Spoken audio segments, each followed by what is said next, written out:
జీవము గల దేవుని మాటలు పరిచర్యను ప్రోత్సహించండి. మీ ప్రోత్సాహాన్ని మరిన్ని వీడియోస్ కొరకు మన ఛానల్ని సబ్స్క్రైబ్ చేయడం ద్వారా తెలియపరచండి. లైక్ చేసి షేర్ చేయండి. ఈ సువార్త పనిలో మీరును పాలుభాగస్తులు కండి. జీవంగల దేవుడి మాటలు వింటున్న మీ అందరికీ వందనాలండి. జీవంగల దేవుడి మాటలు ఈరోజు మీతోని నాతోని ఏం మాట్లాడుతున్నారో ఇందామా మరి. ప్రియా దేవుడి సంఘస్థులారా, ఈరోజు వాక్యాంశము, దేవుడు మనతో ఉంటే సవాళ్ళు జయిస్తాం.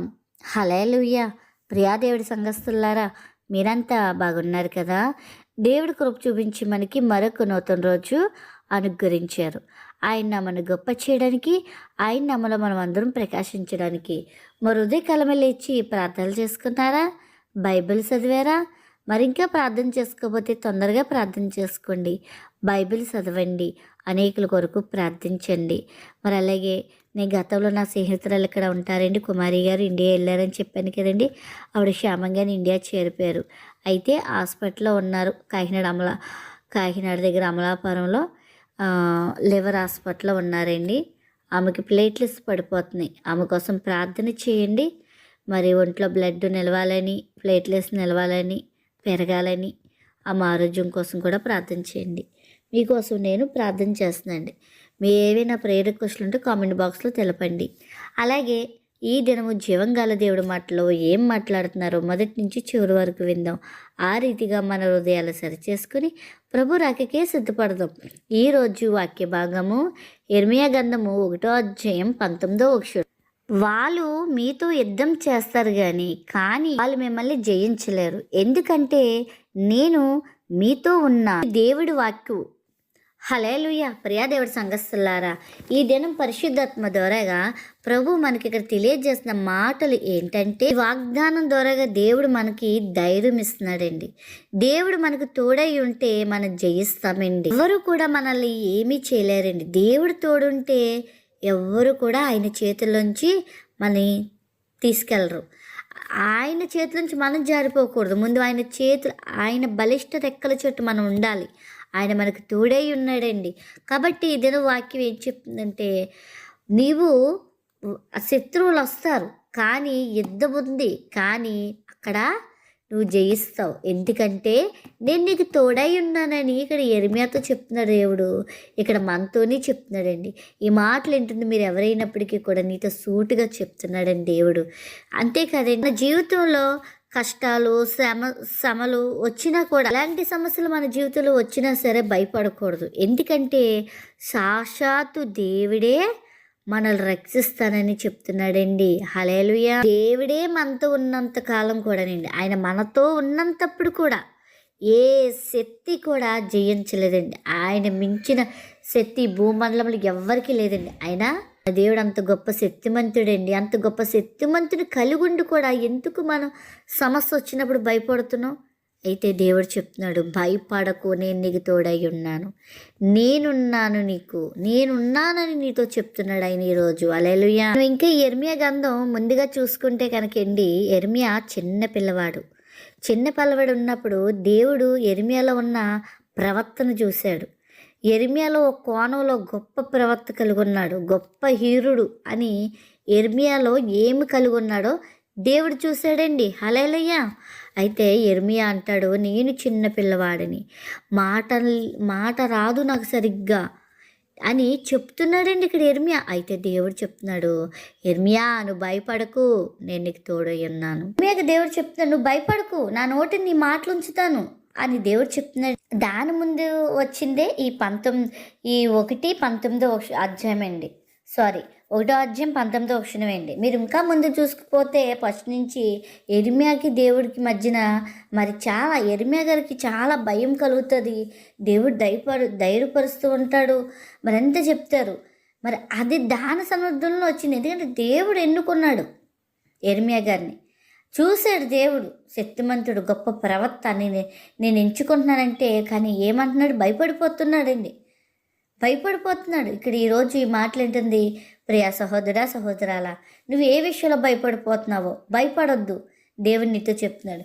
ఏమండి, మనం తీసుకుంటే ఈ బైబిల్లో అన్నీ చాలా ఎక్కువగా చూస్తే భయపడకని ఎక్కువగా మనకి వినబడతాయి. 360 రోజులు సరిపోయి అన్ని మాటలు ఉన్నాయి ఇందులో మనకి. భయపడకు అని దేవుడు చెప్తున్నాడు. మనలో ఇంకా భయం వస్తుందంటే ఎందుకు? నువ్వెక్కడో సాతానికి అవకాశం ఇస్తున్నావు. చూడండి, ఎప్పుడైతే దేవుడు నీ నోటి నా మాటలు ఉంచుతానని దేవుడు చెప్పాడో యిర్మీయా గొప్ప ప్రవక్త అయిపోయాడండి, విశ్వసించాడండి. హల్లెలూయా. ప్రతిసారి భయపడేవాడంటే అండి యిర్మీయా గారు, ప్రతిసారి దేవుడు చెప్పేవాడంట, యిర్మీయా నువ్వు భయపడకు, నేను నీకు తోడుగా ఉన్నానని చెప్పాడంట. కానీ దేవుడు నీతో కూడా చెప్తున్నాడు ఈరోజు, మనకి ఎలాంటి సమస్యలు రాని, ఎలాంటి ఇబ్బందులు రాని, ఎందుకంటే దేవుడే మనకు తోడై ఉన్నాడండి. హల్లెలూయా. కంటే దేవుడి వాక్యమే మనకు గుర్తు చేస్తుందండి. దేవుడి వాగ్దానం మనకు ఉందండి. ఆ వాగ్దానాన్ని పెట్టి ప్రార్థించవచ్చు, వాక్యాన్ని చదువుతూ ప్రార్థించవచ్చు. ఎందుకంటే దేవుడు తోడై ఉన్నాడండి మనకి. దేవుడు మనకు తోడై ఉంటే, దేవుడు మనతో ఉంటే మనం ఎలాంటిదన్నా సరే జయించగలమండి. హల్లెలూయా. దేవుడు లేనిది మనం ఏమీ చేయలేమండి. దేవుడు మనతో ఉంటే మనం ఏదైనా చేయగలం. కాబట్టి నీ సమస్య వచ్చినప్పుడు కుంగిపోకు, నలిగిపోకు, మరణమే శరణమని పరిగెట్టకు. నీ మరణం ఆలోచనలు కూడా ప్రభుకు అప్పచెప్పు. అవి నిన్ను అనేకవారిని బ్రతికించే ఆలోచనలుగా దేవునికి ఇస్తాడు. హల్లెలూయా. ఆయన మీద ఆధారపడు. ఎందుకంటే లోకంలో ఉన్నవాడి కంటే మన దేవుడు చాలా గొప్పవాడండి. హల్లెలూయా. చాలా గొప్పవాడండి ఆయన మించిన శక్తి ఈ భూమండలంలో ఎవ్వరికీ లేదండి. ఆయనే మన శక్తి, ఆయనే మన బలము, ఆయనే మన రాజు, ఆయనే మన కాపరి. దేవుడినే కలిగి ఉంటే మనం ఈ లోకాన్ని జయించగలమండి. హల్లెలూయా. కాబట్టి దేవుడు మనకు తోడై ఉంటే చాలండి. మనుషుల తోడుని ఎత్తుక్కుంటాం, ఈ తోడుంటే చాలు, వాళ్ళ తోడుంటే చాలు. తోడు లేని ప్రయాణాలు సాగవు. నిజంగానండి చెప్పనండి, నాకు తోడు లేకపోతే భయమండి, ప్రయాణం సాగించలేను. నాకు తోడు ఉండాలి. ఒక్కదాన్ని వెళ్ళడం అంటే భయం. కానీ ఎప్పుడైతే నేను దేవుడిని నమ్ముకున్నానో నా దేవుడు నాకు తోడై ఉన్నాడు. ఒంటరిగా పడుకోవాలంటే భయం, నాకు ఒంటరితనం అంటేనే భయం. అలాంటిది దేవుడు నమ్ముకున్న కంచి కూడా నేను ఒంటరిగానే జీవిస్తున్నాను, ఆయనతోనే ఉన్నాను. దేవుడే నాకు తోడై ఉన్నాడండి. ధైర్యం ఇచ్చి ముందుకు నడిపిస్తున్నాడు.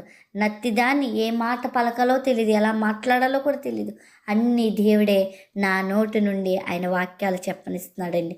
ఆయన వాక్యాలు చెప్పుకుంటున్నాడండి. నాకు అది తెలియదండి, ఒక అక్షరం జ్ఞానం ఏమీ లేదు. కానీ దేవుడు నీలో నాలో కూడా ఒక యిర్మీయాను చూస్తున్నాడు, ఒక ప్రవర్తన చూస్తున్నాడు. కానీ నీవు భయపడకు, ఏ విషయానికి భయపడకు. అది సమస్య అవని, రోగం అవని, ఇబ్బందులు అవని, అప్పులవని, ఎక్కడో పెద్ద ఏదైనా చూడండి, ఇక్కడ యుద్ధాలు జరుగుతున్నాయా, ప్రభు రాకడ వచ్చేస్తుంది. ఎక్కడైనా బాంబులు పడుతున్నాయా, ప్రభు రాకడ వచ్చేస్తుంది. ప్రభు రాకడ వచ్చేస్తుందని నువ్వు కలవరపడకు, ధైర్యంగా ఉండు. ప్రభా వచ్చేస్తున్నావా, నీకు స్తోత్రమని స్తుతిగీతాలు పాడుకుంటే సిద్ధపడు. ముందు నువ్వు సిద్ధపడు. నువ్వు ఎలాగున్నావో ముందు నువ్వు పరీక్షించుకో. యిర్మీయా గారు అంత గొప్ప ప్రవక్త అండి. మరి ఎన్నో వాగ్దానాలు ఇచ్చాడండి. ఏంటి, భయపడిపోయిన వ్యక్తి ఎంత గొప్ప ప్రవక్త అయిపోయాడండి. అలాగే నీవు కూడా, నీకు దేవుడు ఇదని చెప్తున్నాడు, నువ్వు భయపడకు, నీకు తోడై ఉన్నానని. యుద్ధం యెహోవాదే. అది ఏ యుద్ధమైనా సరే, ఎలాంటిదైనా సరే నువ్వు ఆయనకి అప్పచెప్పు. హిజ్కియా రాజు గారికి ప్రజల దగ్గర నుంచి యుద్ధం వచ్చిందండి. ఏం చేశాడు? దేవుడికి అప్పచెప్పాడు, యుద్ధం నీదేనయ్యా అని. అప్పచెప్పేసి పడుకున్నాడు. పొద్దున్న లేచినప్పటికీ 1,88,500, 1,80,000, నాకు సరిగ్గా అంత చెప్పలేనండి. అంతమంది శత్రువులు అంతమైపోయారండి. ఒక్క దూత అంతం చేసేసిందండి అంతమందిని. హల్లెలూయా. ఇదేమైనా హిజ్కియా రాజు యుద్ధం చేశాడా? లేదే. వీళ్ళు ఇంకా చిన్న సైన్యం అంట, 3 ఊర్లు జనం వాళ్ళ మీదకి వచ్చారండి గొడవకండి. కానీ దేవుడు యుద్ధానికి పూనుకున్నాడండి. దేవుడు తోడై ఉంటే చాలండి. అదే హిజ్కియా రాజు రోగం వచ్చినప్పుడు గోడ వైపు తిరిగి ప్రార్థించాడండి, నన్ను జ్ఞాపకం చేసుకో. అదే మనకి ఎలాంటి రోగం వస్తే మనం ఏం చేస్తాం? ముందు భయపడిపోతాం, నలిగిపోతాం. అయ్యో నా బిడ్డలకి ఎలాగా, అయ్యో నాకు ఎలాగా, ఇదేంటి నాకు ఈ రోగం వచ్చిందని భయపడిపోతాం. భయపడకూడదు. నీ భయాన్ని దేవుడికి చెప్పాలి. నీలో ధైర్యం నింపుతాడైన. హల్లెలూయా. ఆయన ఇచ్చిన ధైర్యాన్ని బట్టి ఈ లోకాన్ని మనం జయించాలి. ఆయన మనకు తోడై ఉంటే మనం అన్నిటినీ జయిస్తామండి. హల్లెలూయా. అది మోకపు చూపులా, అబద్ధాలా, లేకపోతే వ్యసనాలా, లేకపోతే ఇంకేదైనా పాపకు క్రియలు, ఏ క్రియలను నువ్వు చూసుకో, చేతబడి చెత్తులన్నా, మరి దెయ్యాలు, దురాత్మలతో నువ్వు ఉన్నావా, ఏదైనా సరే నువ్వు దేవుడి వాక్యాన్ని నింపుకో. ఎందుకంటే మనం ధైర్యపరిచింది దేవుడి వాక్యం, పరిశుద్ధాత్ముడు మనల్ని ధైర్యపరుస్తున్నాడు. కాబట్టి ఆయన ఇచ్చిన ధైర్యం నింపుకుందాం. ఆయన బలిష్ట రెక్కల చట్టు మనం ఉందామండి. అలాగున్నామో లేదో పరీక్షించుకుందాం. ఆయనకి మనకి అడ్డుగోడలు ఏమున్నాయో ఈరోజు తొలగించుకుందాం. ఆయన బలిష్ట రెక్కల చట్టు ఉందాం. దేవుడే మనకు తోడై ఉంటే మనల్ని ఓడించేవాడు ఎవడుంటాడండి? కానీ మనం దేవుడి చేతి నుంచి జారిపోయి అపవాది చేతి కిందకి వెళ్ళిపోతే కనుక ఆయన ఎంత బాధపడతాడు ఆలోచించండి. దానివల్ల మనకి గాయాలవుతాయి. కానీ సర్వశక్తి నీడని విసర్జించి, ఈ సర్వము ఏలుతున్న ఈ అపవాది నీడని విసర్జించి సర్వ సృష్టికర్తమైన నీడలోకి నువ్వు చేరుకోవాలి. సర్వోన్నతుడి నీడకు నువ్వు చేరుకోవాలి. ఎందుకంటే మరి అపవాది చేతుల కింద ఉంటే దేవుడి కార్యాలు మనం చూడలేం. ఎరిమె ఎప్పుడైతే అపవాదితో బాధపడుతుండేవాడో భయం అని, ఎప్పుడైతే దేవుడి ఆత్మ తాకి వాక్యాన్ని నింపుకున్నాడో ఆ భయము పోయిందండి. తాను చనిపోయేంత వరకు కూడా భయము ఎరిమియాలో ఆవరించలేదండి. హల్లెలూయా. అంత గొప్ప ప్రవక్త అయ్యాడు. అంత ధైర్యం దేవుడు నింపాడు. దేవుడు తోడై ఉన్నాడండి. మనకి ఈ దినం దేవుడు తోడై ఉన్నాడు. కాబట్టి మనం మహోన్నతుడి చాటు నివసిద్దాం, సర్వశక్తుని నీడని విసర్జిద్దామండి. అలా ఆ రీతిగా మన హృదయాలు సిద్ధపరచుకుందాం. అటు కృపాధన్యత ప్రభు మనందరికీ ఈ దినము అనుగ్రహించునుగాక. ఆమేన్.